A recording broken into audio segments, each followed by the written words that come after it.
Hola, soy Josefina, estudiante de Negocios Internacionales y te invito a conocer mi carrera. Esta carrera pertenece a la escuela más global de la UB. Cuenta con 3 convenios exclusivos de doble titulación con universidades de Alemania, México y Austria. Nuestra vocación internacional se refleja, además, en 7 niveles de inglés y 13 asignaturas de negocios dictadas 100% en ese idioma. El plan de estudios de esta carrera, que se dicta en Viña del Mar y Santiago, incluye desde el primer año prácticas y experiencias de trabajo en diversas empresas e instituciones. Por todo esto, ven y súmate a la UB, la estatal más grande de regiones. Muy buen día a todas y a todos. Muy contento de estar acá con esta tribuna tan interesante del comercio internacional. Nosotros, junto con la colega Arife Mansur, somos las secretarías regionales ministeriales, representamos los ministerios del trabajo en el caso de ella, de economía en el caso mío, acá en la región.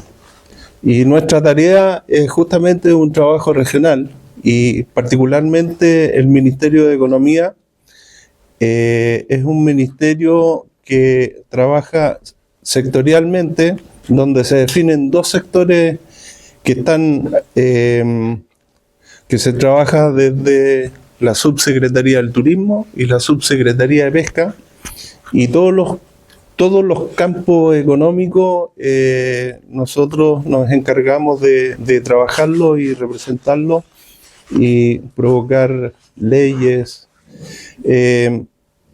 Para que tengan una idea de lo que es el Ministerio de Economía, les voy a decir cuáles son los servicios dependientes de este ministerio, que no son pocos. Y eso es lo que coordinamos nosotros acá en la región. Y deben ser instituciones que ustedes la conocen, pero no, tal vez no sepan que se cuelga y dependen del Ministerio de Economía. Este año estamos entregando información del censo. Todos fuimos censados, ¿no es cierto? Bueno, el Instituto Nacional de Estadística es uno de los servicios dependientes del Ministerio de Economía. En enero del próximo año vamos a entregar el dato de cuántos somos en el país. Pero mientras tanto hemos entregado 2 tipos de información.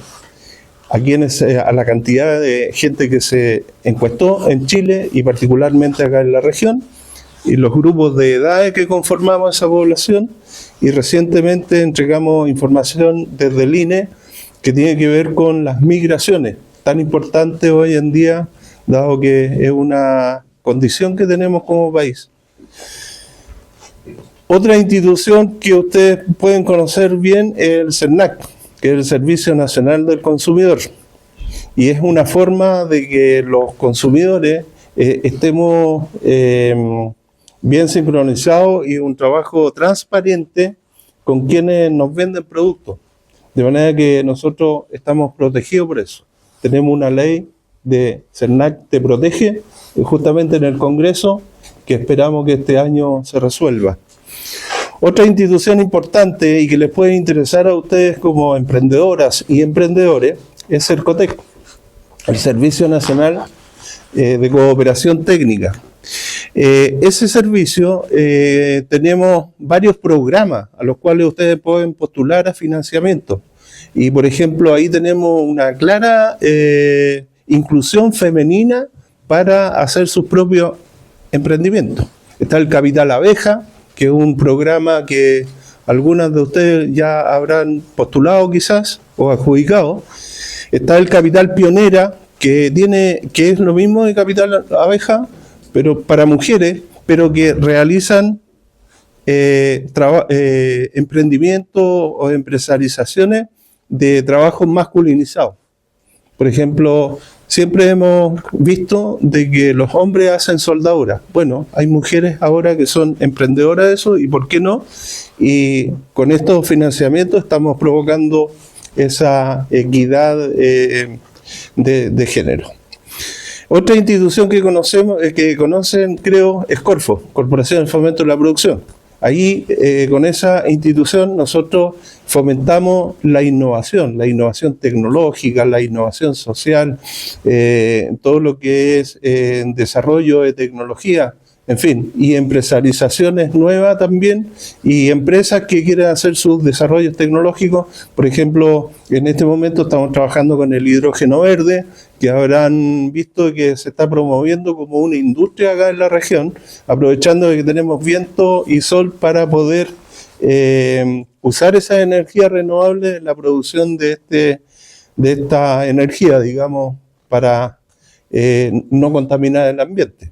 Porque el hidrógeno verde, cuando se consume, lo único que elimina es agua, y el agua no daña.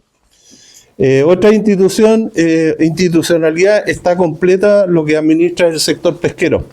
Está Cernapesca, Servicio Nacional de Pesca, la Subsecretaría de Pesca, y el INDESPA, que es el Instituto Nacional de la Pesca Artesanal, donde nosotros brindamos un apoyo del Estado hacia este sector pesquero artesanal que está a lo largo de toda la costa. Son 100.000 pescadores, 100.000 familias las que dependen de esa actividad. Y por otro lado está Cernatur, turismo. Todas estas son actividades económicas y que se relacionan con ustedes. El turismo es un servicio de exportación. Trabaja en los mercados internacionales. Vivimos nosotros a través de Cernatur promoviendo a Chile en el exterior para que lleguen más turistas. Y por ejemplo, ahora tenemos una ley en el Congreso también que tiene que ver con el desarrollo turístico, y es para que cuando los turistas vengan acá se les devuelva el IVA, y además con eso vamos a generar un fondo para que la región, porque estamos descentralizándonos, con las propias características podamos promovernos en el exterior para que los que quieran venir a Chile aterricen también en Valparaíso. Como ven, son varios los servicios con los que trabajamos, esas son nuestras herramientas, pero también considerar la región en el contexto de ustedes de la mayor importancia a nivel nacional en comercio internacional. Y lo digo ¿por qué? Tenemos un puerto de San Antonio. ¿Qué es lo que va a ocurrir en el puerto de San Antonio? Está proyectado para el 2036 tener el puerto exterior, que es para aumentar la capacidad de movimiento de contenedores a 6 millones de unidades, y eso significa un megapuerto. Valparaíso, también, el puerto de Valparaíso, también con proyectos de inversión pública para generarle una duplicación de capacidades, tanto para ingresar productos y sacar productos. Más del 60% de la fruta sale por Valparaíso, de todo lo que se genera en Chile. Y por otro lado, tenemos el puerto Quintero Puchuncaví, donde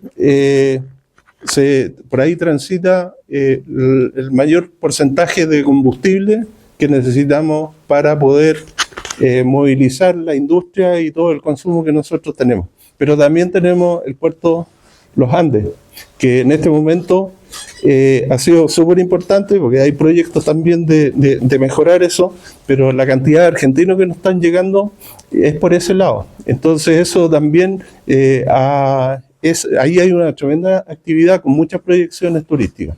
Bueno, nada más haberle comentado para que ustedes sepan de lo que es un ministerio, lo que nosotros representamos en la región, y para la cultura simplemente saber, pero que sepan también que tiene mucha relación con la necesidad que ustedes puedan tener para emprender, con iniciativas propias, pero también entender la región y el Estado y el gobierno, cómo van fomentando las actividades donde ustedes van a estar inmersos una vez que estén en el campo laboral como lo estamos nosotros. Muy buen día.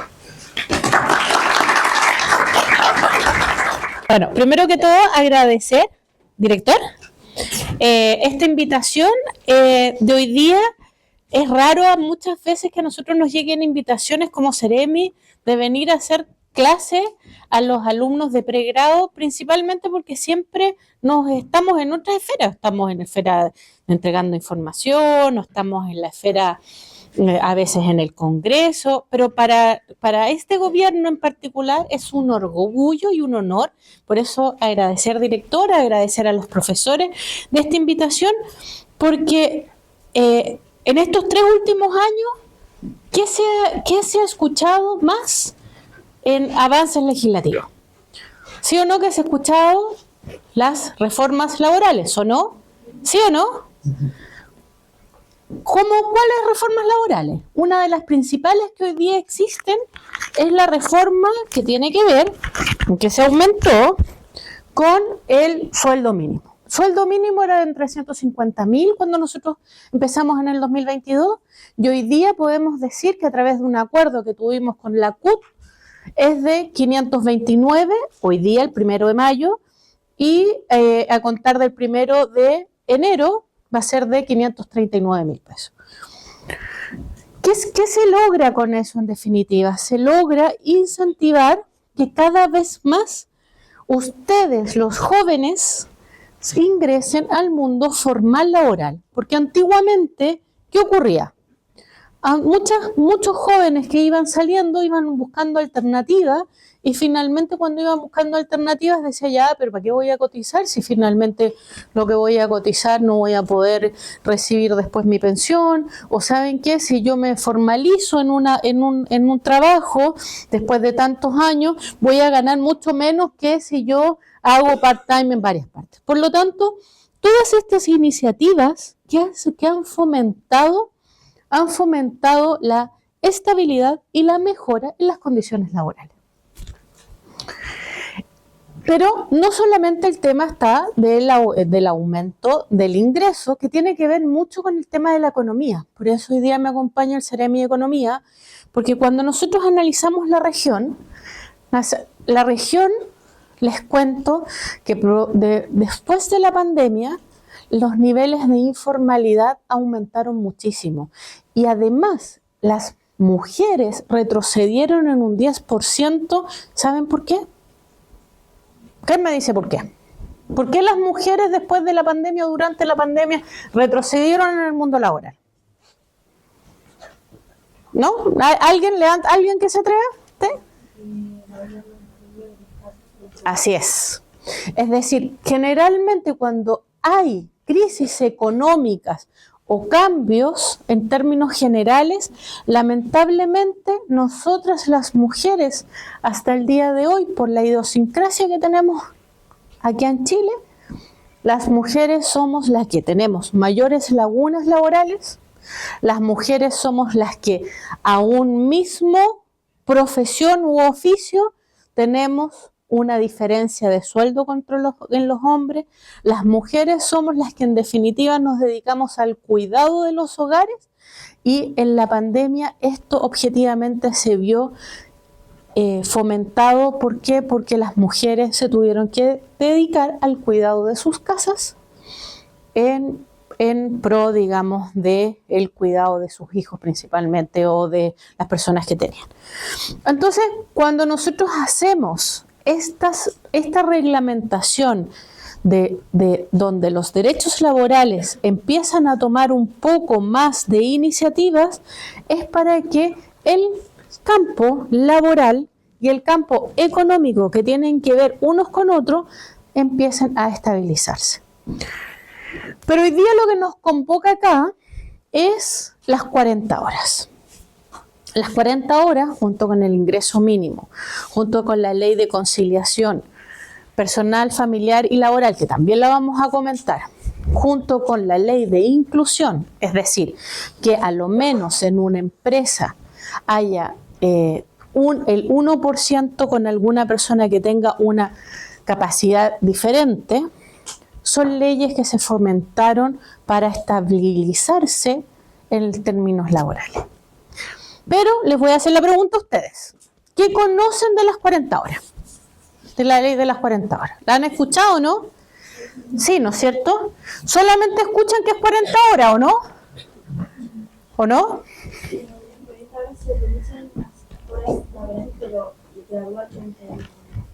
¿Y cuándo hace 5 años atrás, está bien tu respuesta, hace 5 años atrás, ¿saben cuántas horas trabajábamos los y las chilenas?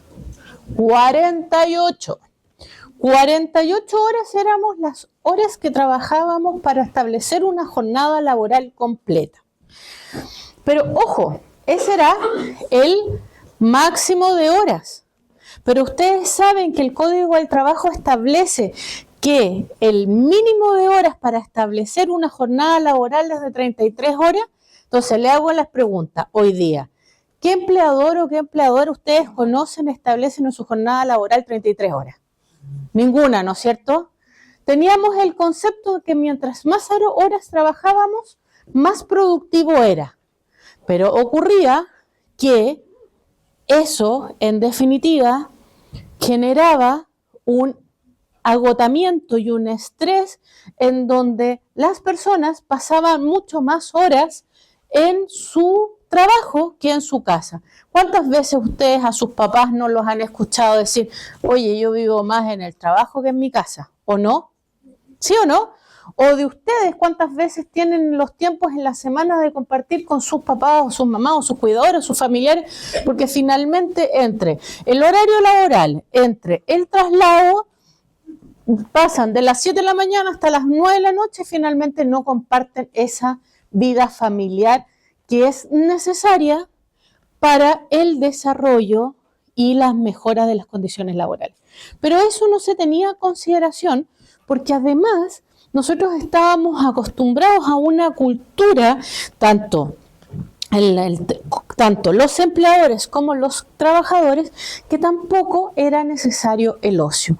Cuando antiguamente hablábamos de ocio, que es algo súper importante para también los tiempos, digamos, de descanso, son necesarios para generar energía, para nosotros recuperarnos, pero hasta las 48 horas eran cosas que nosotros, o dentro de nuestro sistema laboral, no estaban contemplados. Entonces, la primera modificación que se establece es de bajar de 48 horas a 45 horas y nace esta ley de las 40 horas en donde dice 45 horas sigue siendo un hora muy extensivo y también aquí nace lo que nos ocurrió, el fenómeno de la pandemia. En definitiva, en tiempos de pandemia también pudimos tener nuevas, digamos, alternativas laborales y se empieza a incorporar lo que se denomina teletrabajo. Entonces, ¿qué empieza a ocurrir? Que generalmente, como también esto tiene que ver con, no solamente mirado desde el punto de vista de lo que ocurre a nivel nacional, sino internacional, las grandes compañías internacionales, ¿saben lo que empezaron a hacer en tema de pandemia o no? Cerraron las sucursales, mandaron a su gente para la casa y establecieron formalmente el teletrabajo. Y lograron entender que a través del teletrabajo era total y absolutamente funcional las labores. Entonces, que nosotros acogimos, dijimos, ok, no es necesario para que Chile siga siendo productivo trabajar tantas horas en jornadas tan extensas, porque nosotros logramos probar que trabajando menos producíamos igual. Y nace esta ley en definitiva en donde establece que hoy día, a contar de el 26 de abril del año pasado, la jornada se reducía de 45 a 44 y cada 2 años en forma parcializada se iba a reducir a 42 y terminando en 40 en el 2028. Entonces, la próxima modificación viene ahora en el 2026, en abril del 2026.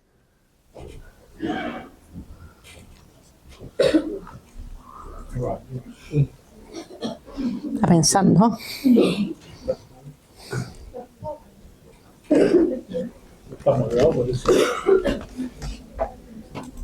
Ahí.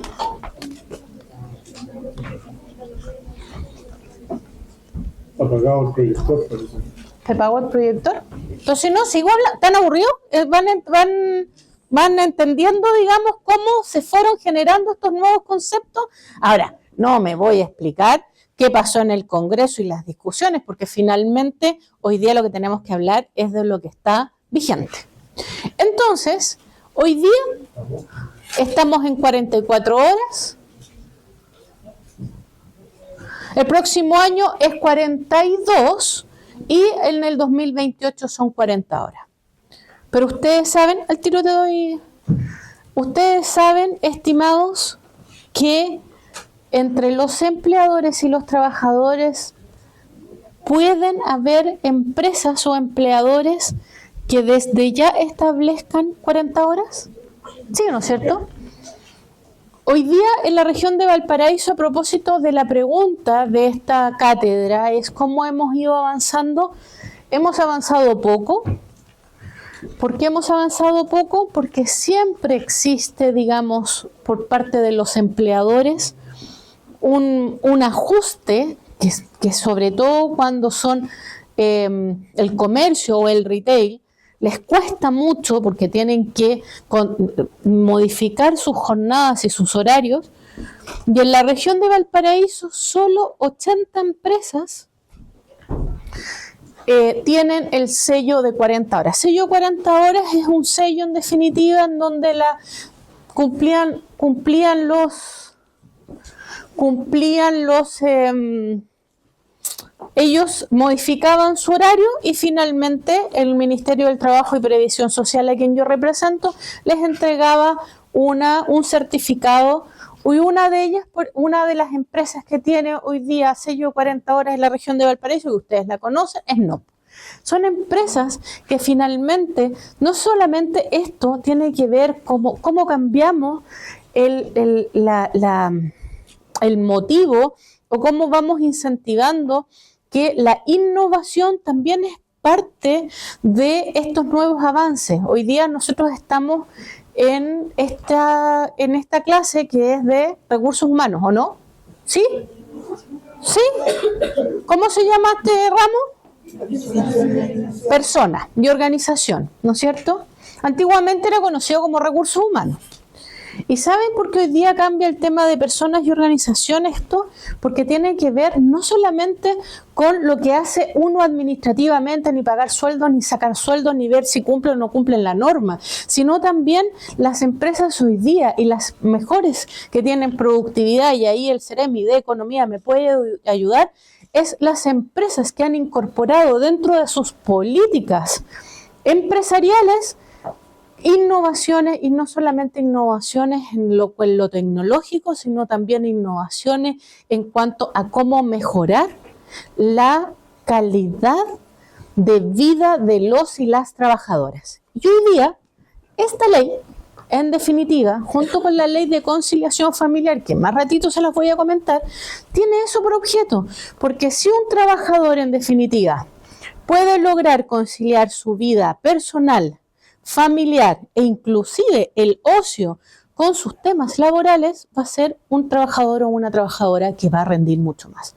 El día de mañana, estimados alumnos, ustedes van a ser o empleadores o trabajadores, pero finalmente siempre les va a tocar esta normativa. Y hoy día lo que se fomenta, cambiando los conceptos de recursos humanos a personas y organizaciones, es eso, es no solamente ver el trabajador y la trabajadora desde su ámbito, solamente de cómo funciona la institucionalidad, sino también verlo cómo se va desarrollando en las mejoras laborales. Y esta ley viene a eso, primero a reducir las horas laborales, pero también establece acuerdos en donde finalmente qué ocurre cuando los empleadores o los trabajadores no se ponen de acuerdo en esto, más allá de la normativa, también existe la dirección del trabajo. Entonces, ¿qué pasa si no hay acuerdo en trabajadores y empleadores? La forma de reducción, primero, si la jornada es de 5 días habituales, se va a reducir a un día completo y ahí pasa 4 por 3, ¿ya? Cuando lleguemos a las 40 horas en totalidad. Y si la jornada es de 6 días a la semana, se bajará a 50 minutos, un día por 10 minutos y en otro. Es decir, siempre, esto no está establecido en la norma, esto está establecido en los dictámenes de la Dirección del Trabajo. Por lo tanto, ustedes que están en este curso tienen que saber que cuando existe algún tipo de vulneración laboral entre los trabajadores y los empleadores, está la institución formal, que es la Dirección del Trabajo, y que ayuda no solamente con la aplicación de la norma, sino también con dictámenes a ir, digamos, descubriendo o orientando o aconsejando a que mejore la relación entre los empleadores y los trabajadores. Hasta aquí. ¿Alguna duda? ¿Tú tenías alguna duda? Respecto al tema de las 40 horas, de momento es opcional adjuntarse a este momento, ¿cierto? Sí. No hay incentivos o motivaciones que permitan que las empresas cumplan con la noche que tenían el sello de 40 horas. ¿No hay motivaciones o incentivos que promuevan adjuntarse desde ya? Lo que pasa es que en las empresas, cuando tienen el sello de 40 horas, a ver, el Ministerio del Trabajo y Previsión Social es un ministerio que está compuesto de 9 servicios, ¿ya? Uno de ellos es la Dirección del Trabajo, que es como el ente fiscalizador de la normativa laboral, y otro es el CENSE, el Servicio Nacional de Capacitación. Entonces, respondiendo a tu pregunta, el Servicio Nacional de Capacitación tiene por objeto entregarle herramientas a través de los distintos convenios que tienen las OMIL. Las OMIL son las oficinas de las municipalidades, junto con el CENSE, en donde le ofrecen a los empleadores fórmulas de capacitación a sus trabajadores. Por lo tanto, generalmente cuando las empresas se someten a estos 40 horas o a otros que pueden ser, también hay beneficios en materia medioambiental para las empresas que se desarrollan el tema medioambiental. También hay otras orientaciones que también se hacen a través de economía.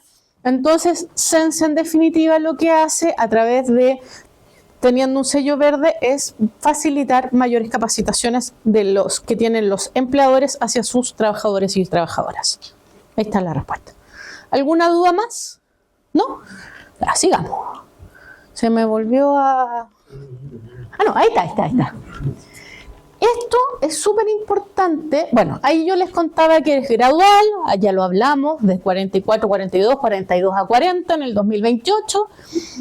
Las empresas se pueden someter al sello verde y en el caso de que no exista acuerdo y son de 5 días a la semana, o bien las empresas que se sometan, y ahí también se responde tu pregunta, que también tienen la facilidad de estas empresas que se someten y que tienen sello verde a que tienen una jornada laboral de trabajo de 4x3. Que antiguamente, ¿se acuerdan? Bueno, ustedes están más chicos, pero ¿se acuerdan que antes de la pandemia el comercio cerraba en el día Navidad, cerraban a las 12 del día? ¿Se acuerdan o no? ¿Se acuerdan? Claro, efectivamente algunos trabajadores y trabajadoras le pagaban horas extra, pero si ese trabajador o trabajadora terminaba su jornada de atención de público a las 11:30 de la noche, ¿ustedes creen que llegaba a celebrar con su familia a las 12 de Navidad o Año Nuevo? No alcanzaba. ¿Sí o no? Por eso también, cuando se establece el feriado irrenunciable, ¿qué días son los feriados irrenunciables? ¿Ya? Y falta uno, el más importante. El primero de enero. Primero de enero. Primero de mayo. Primero de enero, Año Nuevo. Primero de mayo, Día del Trabajador.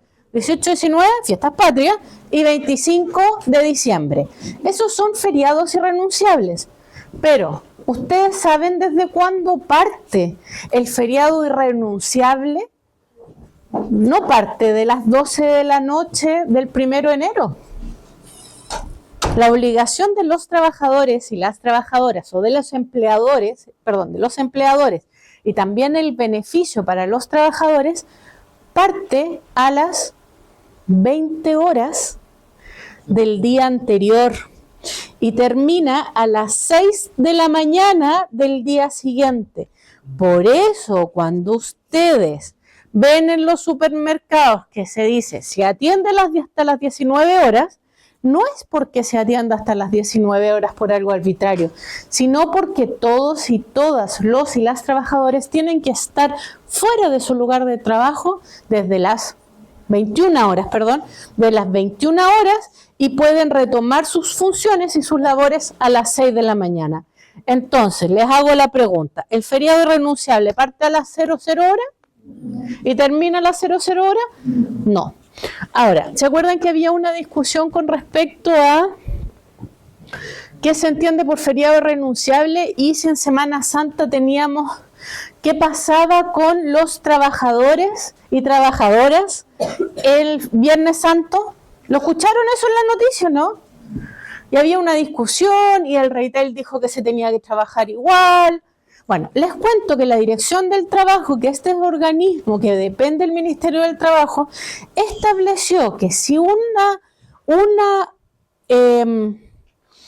empleador por costumbre ha establecido que el feriado Viernes Santo no se trabaje, es un derecho adquirido. Por lo tanto, muchas veces, y estimados alumnos, para que ustedes sepan, no solamente es importante lo que está en la norma, sino también lo que establece la Dirección del Trabajo. Y cuando conversamos de derechos adquiridos, por ejemplo, el tema de los aguinaldos, si bien no es obligatorio, puede ser la costumbre que un trabajador tenga ese aguinaldo para Semana Santa, fiestas patrias, y Navidad. Ya. ¿Hasta ahí alguna duda? ¿No?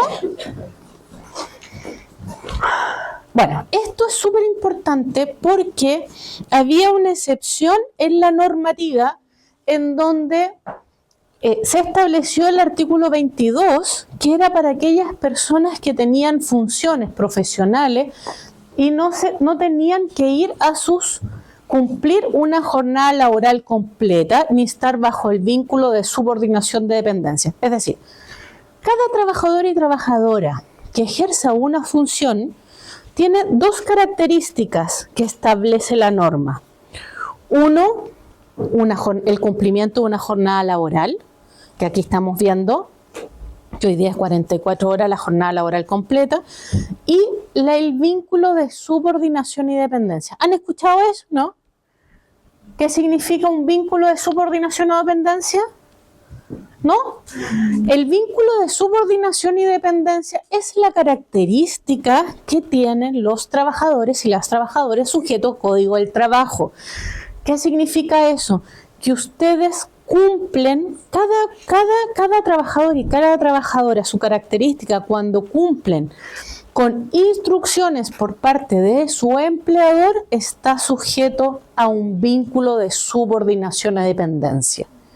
Eso es la característica cuando hablamos de qué son los trabajadores. Son aquellos que realizan sus funciones habituales, que cumplen una jornada laboral y tienen un vínculo de subordinación y dependencia. Por lo tanto, este artículo que estaba establecido en el Código del Trabajo, por el hecho de no tener una jornada laboral establecida, es decir, no tenían que marcar con el dedito, porque hoy día esta ley lo que también fomenta no es la marcación por libro, sino también que han visto que muchas empresas hoy día tienen el reloj biométrico.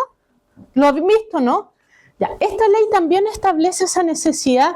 ¿Por qué? Porque era más transparente. Entonces, si un trabajador o una trabajadora, para que se estableciera cuál era su jornada laboral, porque cuando hay conflictos entre trabajador y empleador, la ley establece que siempre va a existir una presunción en favor del trabajador. Por lo tanto, esa presunción, porque mi empleador me puede decir, no, este trabajaba a jornada parcial, y yo con el dedito biométrico, bueno, nadie, es solamente una huella, yo voy a decir, no, ¿saben qué? este es mi jornada laboral, por lo tanto, a mí mis derechos son de un trabajador de jornada laboral y eso importa para el tema de la indemnización, para el tema de la calidad contractual y muchas otras cosas más. Bueno, pero esta ley establecía que Abby podía tener una jornada completa, que nadie no cumplía horario, pero lo que ocurría en la práctica era que estos trabajadores, artículo 22, trabajaban, como no firmaban, no timbraban, trabajaban más horas de las que establecía una jornada laboral normal.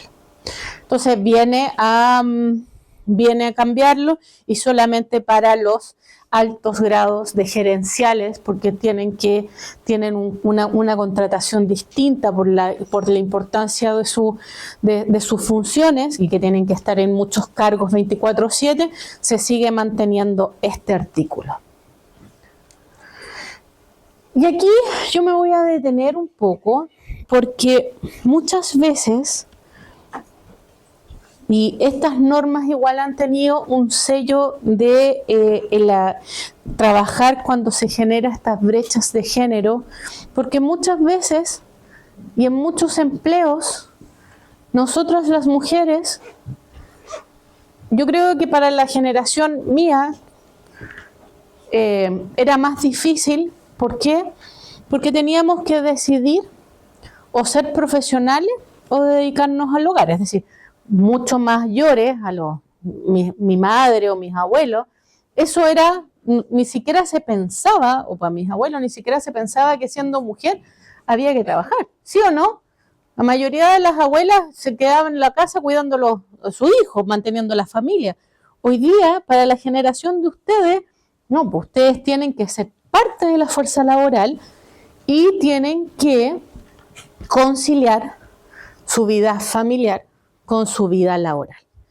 Y esta ley te permite tener una jornada distinta en el caso de ser mamá o papá, o cuidador en este caso, de un menor de 12 años, en donde yo puedo establecer el teletrabajo como con mi empleador, es decir, yo puedo llegar a conciliar teletrabajo siempre y cuando las funciones laborales se permitan. Segundo, establecer horarios distintos de ingreso o de salida. Y tercero, conciliar el hecho de las vacaciones estivales, es decir, de verano, que coincidan con mis vacaciones laborales. ¿Y eso qué permite? Claramente que cada día más nosotros, las mujeres especialmente, podamos sentirnos motivadas porque tenemos una ley que nos respalda y nos ampara, que es muy distinta a lo que existía hace 2 o 3 años atrás. Y otra cosa que también nos da el tema de la ley del teletrabajo, muchas veces también, la ley de 40 horas también establece jornadas en donde me va a permitir a mí hacer horas extra. Pero esas horas extra yo puedo ver o permitir que se me paguen o compensarlas en días. Y finalmente, para aquellos que tienen trabajadora de casa particular, también lo modifica, porque se acuerdan que antiguamente, y salió mucho en los medios de comunicación, que las trabajadoras, sobre todo las de casa particular, que dormían, digamos, en sus respectivos trabajos, no tenían ningún derecho, es decir, podían estar trabajando 24/7 en una casa. Por lo tanto, también las puertas afuera se les establece esta jornada laboral de 40 horas y las puertas adentro tienen 2 días a libre disposición para poder, digamos, hacer sus quehaceres. Eso es cuanto puedo informar y dígame. ¿Esto solamente puede ser de las mujeres? Porque se habla todo el rato de medidas para las mujeres trabajadoras y un hombre también puede tener este tipo de trabajo. No sé si igual. Me estás hablando de la ley de conciliación, ¿no es cierto? Ya.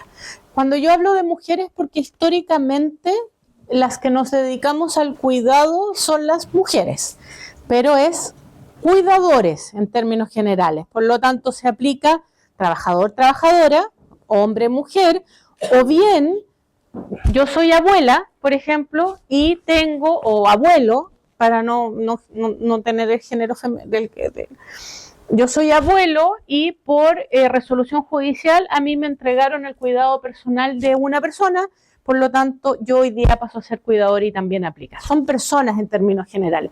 Pero ¿por qué hago tanto el hincapié al tema de estas leyes? Porque finalmente vienen a trabajar lo que históricamente no se consideraba que era fomentar que en el campo laboral existan más mujeres, porque tienen normas que hoy día pueden utilizar y pueden conciliar esta coparentalidad, digamos, entre la vida familiar y personal. Ahora, hay otra cosa que también se viene y que hoy día nosotros se ingresó como proyecto de ley, que también viene a trabajar la coparentalidad, que tiene que ver con la ley de sala cuna. La ley de sala cuna es un derecho es una obligación, que tienen los empleadores cuando tienen más de 20 trabajadoras. Entonces, ¿qué hacían los empleadores? ¿Saben lo que hacían, no? Contrataban a 19. Contrataban a 19. Entonces, hoy día la sala cuna universal va a ser un derecho que van a tener padre o madre, o cuidadores en este caso, en donde, independiente del número de niños o niñas que exista, o de personas que exista, va a tener el empleador la obligación también de pagar sala cuna. ¿Qué se viene? Se incorporan lo que yo les decía con esta entrada en vigencia, la asistencia del dedito electrónico, las pymes, lo que con CENSE, programas de cumplimiento asistido, generalmente siempre la norma, y eso es por regla general, las grandes empresas siempre incumplen la normativa porque además se ajustan muchas veces a los estándares internacionales que son mucho más elevados que nosotros. Pero las pymes son las que en definitiva siempre son las que les cuesta porque sus ingresos son distintos, porque sus trabajadores son distintos. Entonces nosotros como Ministerio del Trabajo y Previsión Social siempre fomentamos a que todas estas normativas sean graduales, no para que las grandes empresas se ajusten, porque ellas se ajustan solas, sino para que las pymes se puedan ajustar. Y eso en cuanto les puedo informar.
Hola, soy Josefina, estudiante de Negocios Internacionales y te invito a conocer mi carrera.